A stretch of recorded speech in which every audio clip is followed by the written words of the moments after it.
Welcome back to the Procrastinator. My name is Jan, and today we're doing an episode 0 for a Let's Play of Austria, which someone requested, and I really feel like doing it, because why not? Austria is a very interesting place to start out with.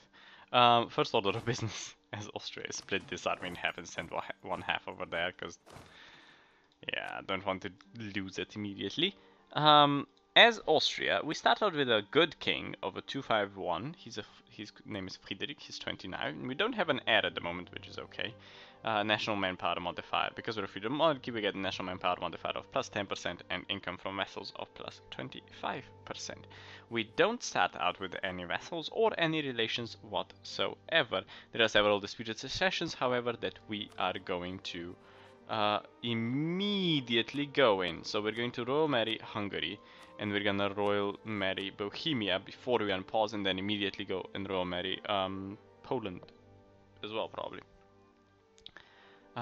We are also going to try to get an alliance with France going as soon as humanly possible, because they're a really good ally, and yeah, we're gonna focus more on the east than on the west anyway, so hopefully we won't come into too many disputes unless they try to expand too far into the HRE, at which point we will do our best to repel them. What else? What else? Economically, Austria is doing really well at the start of the game. They're making a huge profit, mostly due to their gold mines in Tyrol. Yeah, in Tyrol. Their gold mine in Tyrol, which means that they get a rather large income. So Austria is really well off from the beginning of the game. They do get inflation, but they'll live with that. Trade. Austria is not the best suited for trade. They collect trade in Vienna and apparently have a dude in Venice for some reason. No, we're gonna transfer that dude down to Ragusa to transfer money towards Vienna instead of, yeah, bring it down there. As for rivals, we didn't set any rivals. I want rivals, definitely want rivals. We're gonna start out with Bavaria as a rival, because Bavaria is a 4-province nation. They have really wealthy provinces, so I have no issue rivaling them. So Bavaria is gonna definitely going to be a rival for the beginning of the game. Yeah, and we're gonna set that one immediately. The other rival that we're going to set is Venice. Actually, no, we're not gonna set Venice as a rival. Who are we gonna set as a rival? I don't know. We don't want to rival France just yet, not powerful enough. Probably rival Switzerland, so that we have at least 2 rivals, and yeah, we need another rival to not get a penalty. I don't know, honestly. Bohemia would be a good choice if they weren't an elector, and we need to kiss ass of the electors, so I don't really know. They don't have any rivals chosen yet, do they? Oh, they do, but we can't do any of these. Who else is an elector? You an elector? None of these. We can't do any of those. We have one of yours. Can't do any of those. Can't do any of those. Can't do any of those. And we could do Hungary, but yeah, no, we can't do these two because we already married them, or we are marrying them, and I don't want to piss them off. So yeah, we're just gonna. I don't know. We're gonna go with Venice. Why not? Militarily, we are far superior. We can take them on if we want to. But carrying on with the rivals, as I said, in trade we're not too good. Technologically, we're doing okay. With our good king, we should be ahead on diplomatic technology, which is weird. Or probably actually won't, because we'll be vassalizing things and annexing things and shit like that. Next one are the ideas. Austria starts with Austrian ideas. They start out with minus 2% prestige decay, so prestige usually grows with Austria, and 30% better relations over time from the get-go. That's why they are able to expand so much. When we finish all, we get an increased chance of a new heir plus 50%, which Austria usually gets an heir out of somewhere anyways, because they're the Habsburg. They start out with several. Actually, the Austrian ambitions are imperial ambitions, imperial authority plus 10%, military frontier front defense plus 20%. Fugger banking is minus 0.05 yearly inflation reduction, interest per annum minus 1 as well. Habsburg dominance, diplomatic reputation plus 5. Edict of restitution, missionary strength plus 2, tolerance of true faith plus 1. Austrian court of diplomatic relations plus 1, and Hofkriegsrat. Reinforced speed plus 30%, which is great because Austria doesn't have that much manpower.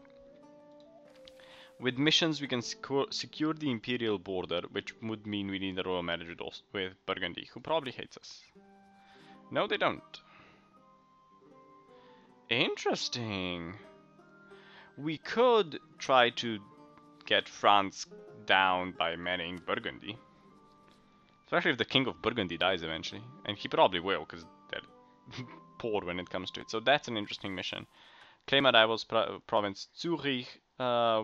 Zurich is over there. We could do that. Protecting the ancestral lands.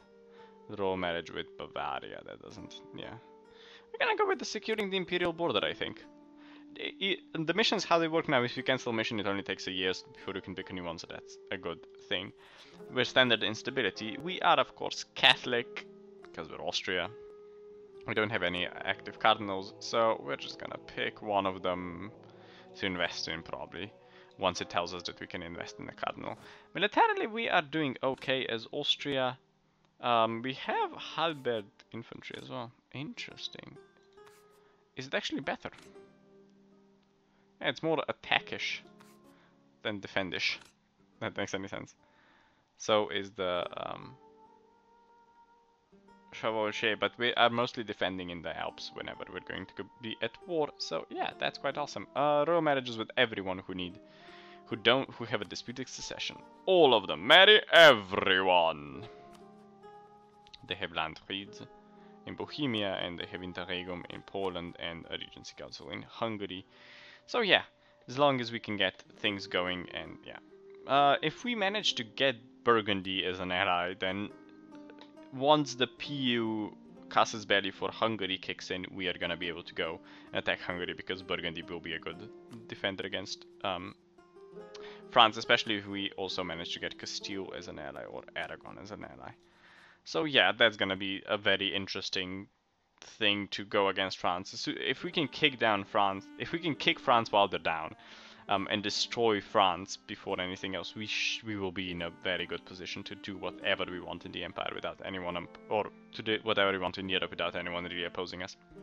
As long as we remain Emperor, which shouldn't be too difficult either. We just need to keep at least 4 votes on our side, which we should be able to, especially if we get a PU over Bohemia. But yeah, that is it. Yeah, no more. I have nothing else to say. We could go out with the army. Fortunately, I quite like having the income and stockpiling some money. You never know when you're gonna need money, especially if you have little nations like these, which are all archbishoprics for some reason.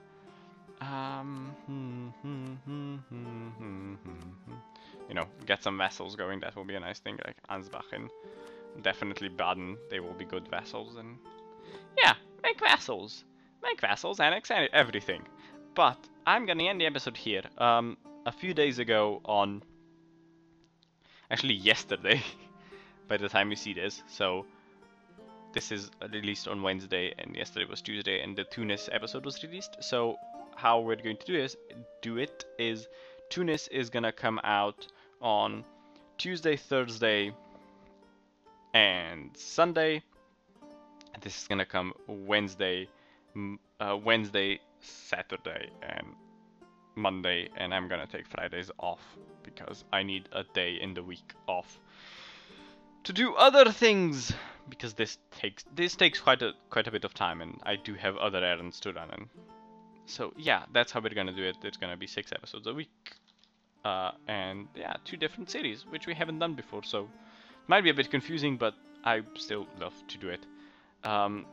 But yeah, I'm gonna end the series here. Don't forget to leave suggestions in the comments below on what we should do next, or how we should proceed, or if you have any suggestions on playing as Austria, leave it all in the comments below. And until next time, bye bye.